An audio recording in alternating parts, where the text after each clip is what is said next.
O futuro já começou, e ele fala mandarim. Bem-vindo e bem-vinda ao seu ponto de encontro com a vanguarda tecnológica. Das super apps aos algoritmos que moldam o amanhã. Aqui, nós desvendamos o ecossistema de inteligência artificial da maior potência digital do planeta, a China. Conecte-se hoje com a China do futuro.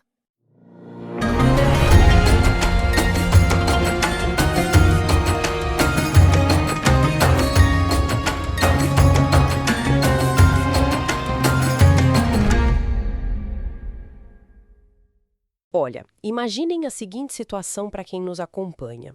Um produtor rural de pequena escala, lá no interior do Paraná. Certo. A plantação de couve dele está sendo devorada por uma infestação de lagartas, tipo de uma hora para outra. Nossa, o que é um pesadelo na agricultura, né? O relógio corre muito rápido. Exato. E ele não tem tempo para esperar semanas por uma visita técnica do governo. Muito menos tem interesse ou dinheiro para comprar galões de produtos químicos de uma multinacional. E definitivamente ele não está pensando em soluções do Vale do Silício nesse momento de crise. Pois é. Então, o que ele faz? Ele tira o celular do bolso e manda uma mensagem para um cérebro artificial. Um assistente de IA. Isso.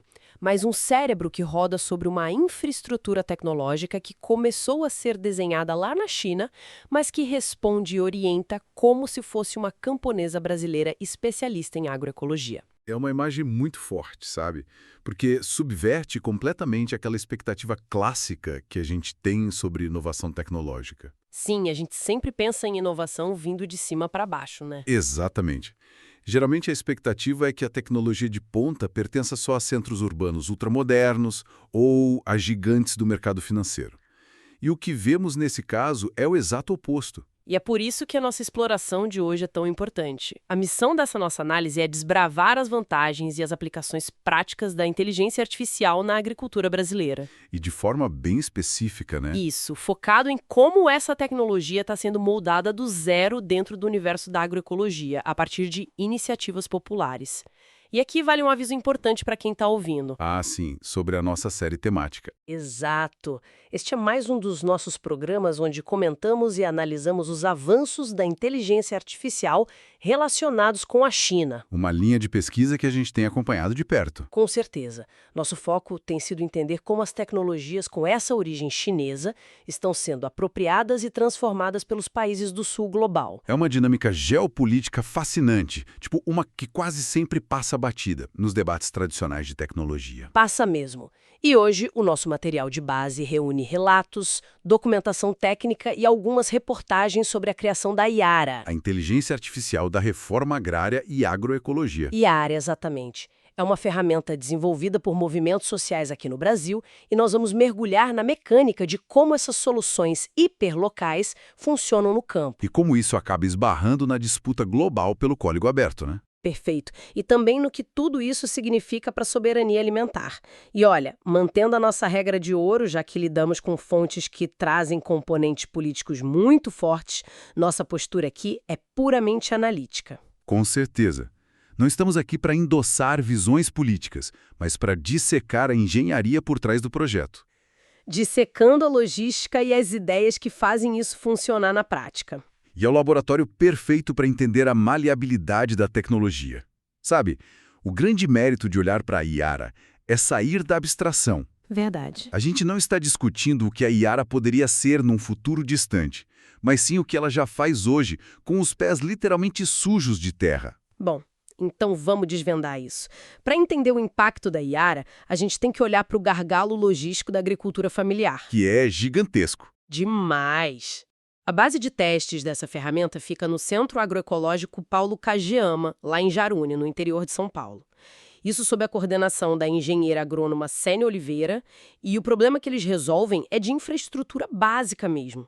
A assistência técnica qualificada raramente chega a tempo para o pequeno produtor. E quando chega, pelas vias convencionais, rola um choque enorme de metodologias, né? Um choque gigantesco, porque a assistência tradicional geralmente traz pacotes tecnológicos baseados no modelo do agronegócio convencional. Ou seja, veneno.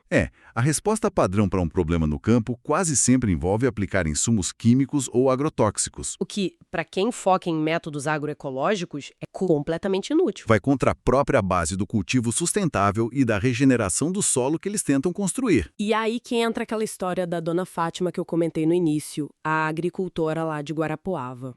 A história dela ilustra muito bem essa tensão. Pois é, ela tinha aquela plantação de couve orgânica e foi atacada por lagartas e pulgões.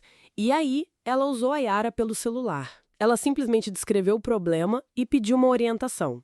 O que eu acho muito interessante é o processo de tomada de decisão do algoritmo nesse momento. Tipo, como ele processa a informação? Exato. Em vez de cruzar dados com catálogos de indústrias químicas para sugerir um defensivo comercial, a Yara processou o problema de forma sistêmica. Ah, entendi.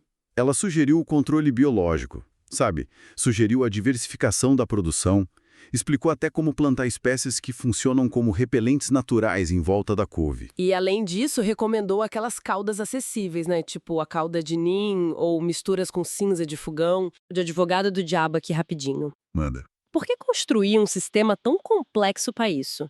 Tipo, se alguém tem lagartas na couve, por que não simplesmente jogar isso num buscador comum da internet? É uma ótima pergunta. Qual é a diferença prática que justifica erguer uma inteligência artificial inteira do zero? Olha, essa é talvez a questão mais crucial sobre como a gente consome informação hoje em dia. Tem a ver com a arquitetura dos algoritmos de busca. Como assim? Um buscador tradicional não é um oráculo neutro. Ele ranqueia os resultados com base em otimização de marketing, naqueles links patrocinados e no volume financeiro do tráfego. Ah, claro. O tal do SEO. Isso. Pensa na última vez que alguém tentou buscar um remédio caseiro na internet. A primeira página quase inteira era só anúncio de grandes redes de farmácias. Sim, é impossível achar a receita do chá da avó no meio de tanto anúncio. Pois é. E na agricultura acontece exatamente a mesma coisa, mas numa escala industrial. Então a internet global é meio que dominada pelas corporações do setor agroquímico. Totalmente. Se um agricultor faz uma pesquisa genérica no buscador, a solução química, que tem milhões de dólares em otimização por trás, vai aparecer no topo. Enquanto a resposta da agroecologia fica perdida. Exato. O saber tradicional não comercializado fica enterrado lá na 10ª página de resultados, onde ninguém clica. E a Yara resolve isso. Ela elimina esse ruído. Fechando o modelo de linguagem no próprio ecossistema de dados, né? Ao fazer isso, você elimina o viés comercial. A ferramenta entrega o que o solo precisa, não o que paga mais para aparecer no topo. Ou seja, o buscador entrega o produto, a Yara entrega o método. Resumiu perfeitamente. E é aqui que a tecnologia local colide de frente com a geopolítica global. Porque o motor tecnológico dessa ferramenta brasileira não nasceu no interior de São Paulo. Não, a faísca inicial aconteceu do outro lado do mundo. Na China. E isso é fascinante. Todo o desenvolvimento começou durante um curso de inteligência artificial lá na China, que era voltado especificamente para capacitar movimentos populares do sul global. Essa ponte tecnológica é incrível. Foi nesse curso que a equipe tomou a decisão técnica mais importante de todo o projeto. A escolha da infraestrutura base. Isso. Eles decidiram que a Yara não ia usar as APIs ou os motores das gigantes americanas, as famosas Big Techs. Nada de Vale do Silício. Nada.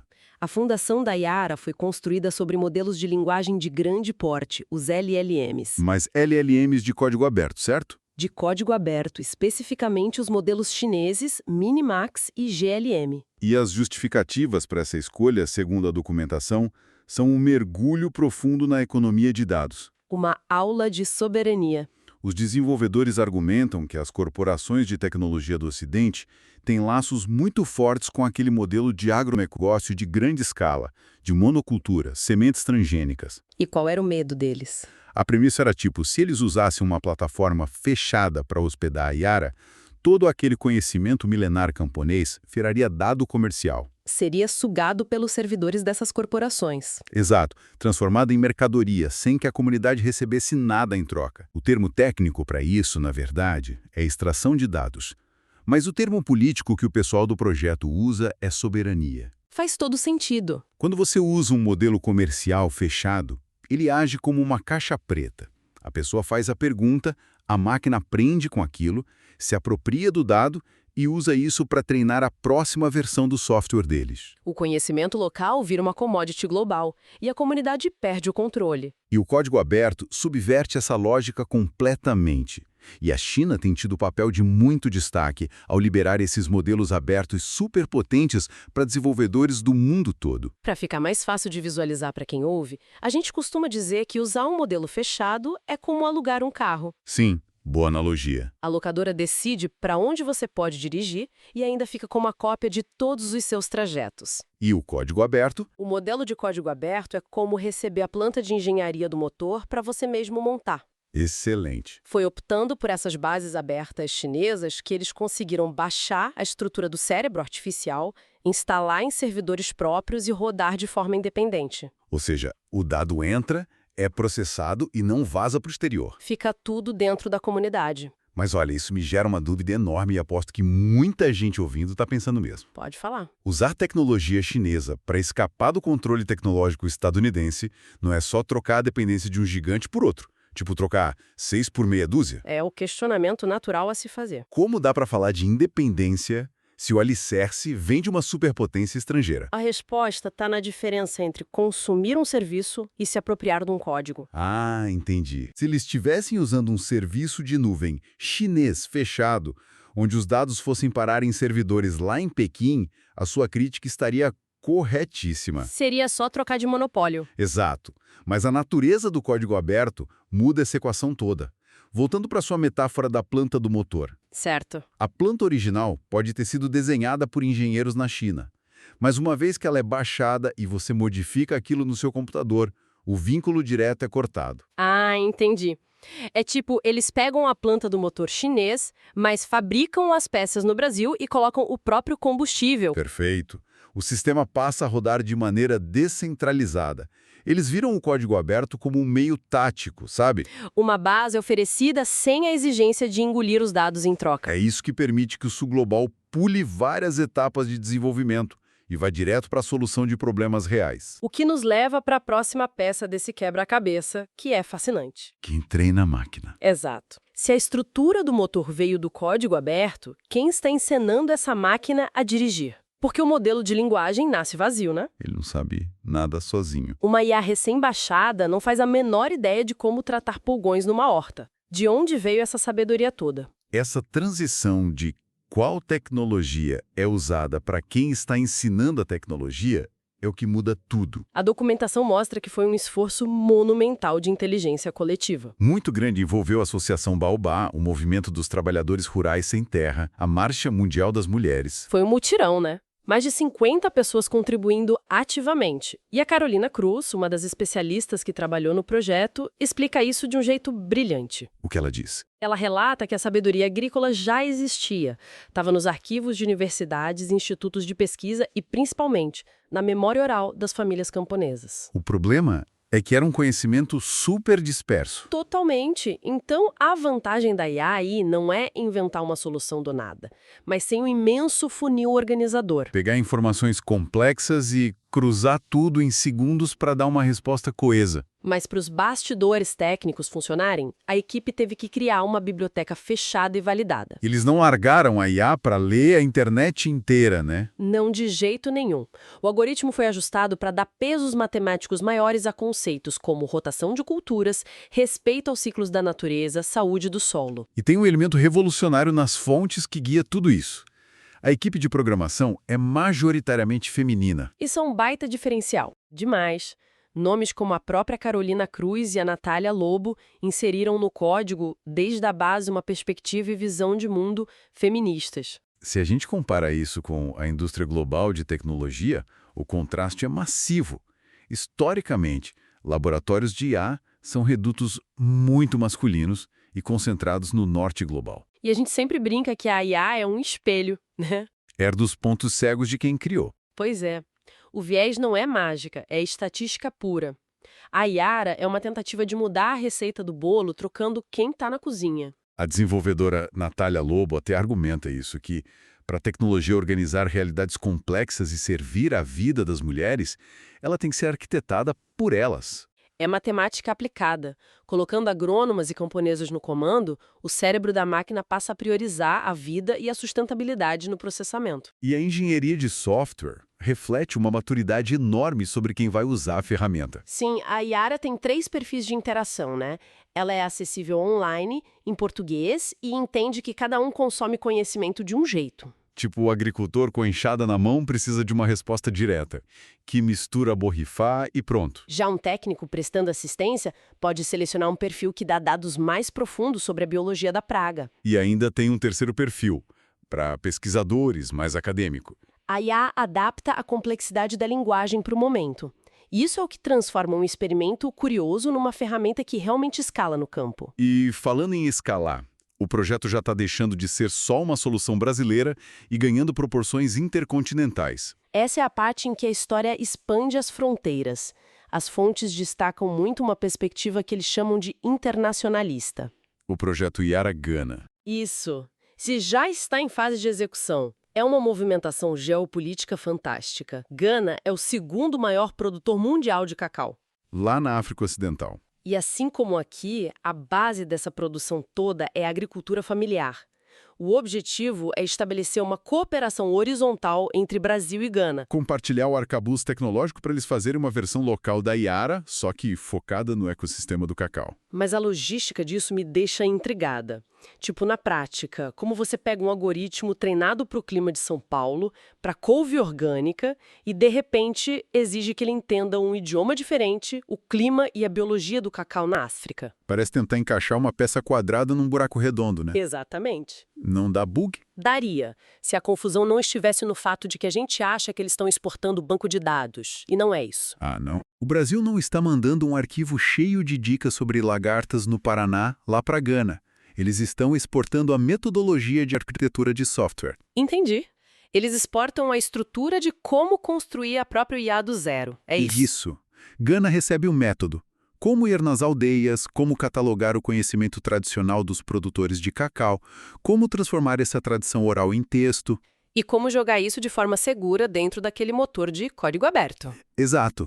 É a transferência do como fazer. Eles vão criar um banco de dados totalmente nativo. Que genial! Em vez de importar uma caixa preta fechada do norte global que ignora os contextos locais, estamos vendo a exportação de uma esteira de produção de conhecimento. É a cooperação sul-sul acontecendo através de redes neurais, sabe? Prosa de que desenvolvimento tecnológico de ponta pode existir fora da especulação financeira e focar na subsistência. E chegamos a um ponto de convergência impressionante dessa engenharia toda. Vamos dar uma recapitulada então. A gente começou olhando para um desafio super tangível no campo, a agricultura familiar perdendo colheitas para pragas por causa da lentidão da assistência técnica. E a resposta não foi um agrotóxico novo, foi uma rede neural. Uma ferramenta que usou a arquitetura aberta de modelos de linguagem da China, mas usando isso como escudo para proteger os dados das comunidades brasileiras das gigantes de tecnologia. E a gente dissecou como a máquina só é inteligente porque foi exaustivamente alimentada por conhecimentos ancestrais e acadêmicos. Costurado por uma equipe de programadoras com princípios agroecológicos e feministas. O que altera a matemática das prioridades do algoritmo. E que agora serve de modelo para o cacau lá em Gana. Mas, sabe, porque quem está ouvindo a gente agora, no trânsito ou no trabalho, e nunca plantou nenhum pé de feijão, deveria se importar com isso? Boa pergunta. Porque o caso da Yara destrói um mito perigoso. A narrativa principal sempre vende a IA como uma força incontrolável, monolítica, que desce para automatizar tudo e extinguir o toque humano. E a Yara prova o oposto. Prova que a Yara é um espelho. Se a comunidade certa segurar esse espelho, ele reflete emancipação. Ele pode codificar e proteger tradições ameaçadas em vez de substituí-las. A variável determinante na tecnologia não é o silício, não é a complexidade do código. É a intenção de quem desenha os parâmetros, né? Com certeza. Se a base prioriza volume comercial, o algoritmo otimiza para monocultura. Se os dados valorizam o ciclo natural e o respeito à terra, o processamento devolve soluções que regeneram o ambiente. Entre os data centers frios e a terra úmida do plantio. Eles nunca precisaram ser inimigos. De jeito nenhum. E com essa ponte a gente chega a um pensamento final, uma provocação para deixar ressoando com quem nos acompanhou. Qual seria? Se comunidades organizadas, fora dos grandes fluxos de capital e enfrentando barreiras imensas, conseguem estruturar uma rede neural para preservar métodos ancestrais de plantio, ensinar máquinas a curar a terra sem veneno, Imagina o potencial. que outros conhecimentos humanos vitais, sabedorias ameaçadas ou ecossistemas inteiros estão agora mesmo só esperando para serem decodificados e salvos pela inteligência artificial antes que o tempo os faça desaparecer para sempre. E uma reflexão que exige que a gente repense totalmente o limite da tecnologia como ferramenta de conservação humana. A provocação está feita. Nós seguiremos rastreando como a tecnologia continua moldando e sendo moldada pela realidade da Terra. Até o nosso próximo mergulho